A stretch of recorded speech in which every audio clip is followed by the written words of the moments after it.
The ruptures on the Nord Stream natural gas pipeline system under the Baltic Sea have led to what is likely the biggest single release of climate-damaging methane ever recorded, the United Nations Environment Programme said on Friday.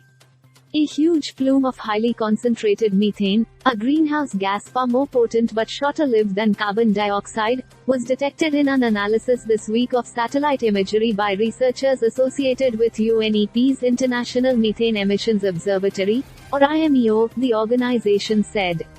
This is really bad, most likely the largest emission event ever detected, Manfredi Caltagirone, head of the IMEO for UNEP, told Reuters.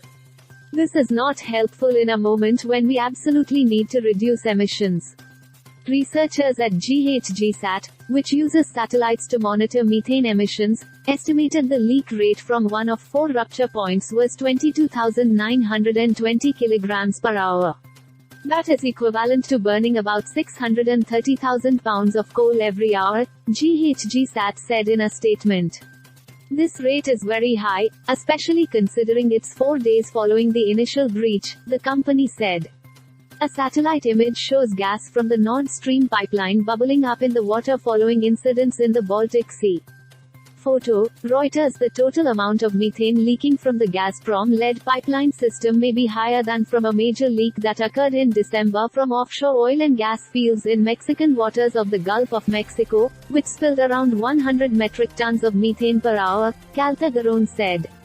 The Gulf of Mexico leak, also viewable from space, ultimately released around 40,000 metric tons of methane over 17 days, according to a study conducted by the Polytechnic University of Valencia and published in the journal Environmental Science Technology Letters.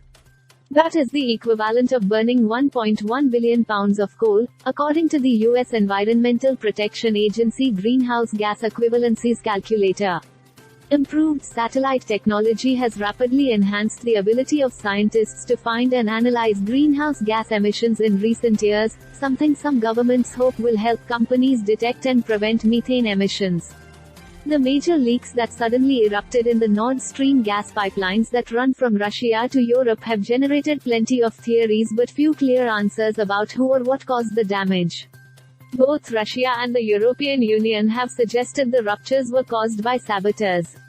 Europe and the United States have heaped sanctions on Moscow in retaliation for its invasion of Ukraine, raising worries the Kremlin will seek to deprive Europe of crucial energy supplies leading into the winter. Caltagirone said, whatever the cause, the damage to the pipeline posed a problem beyond energy security. This is the most wasteful way to generate emissions, he said.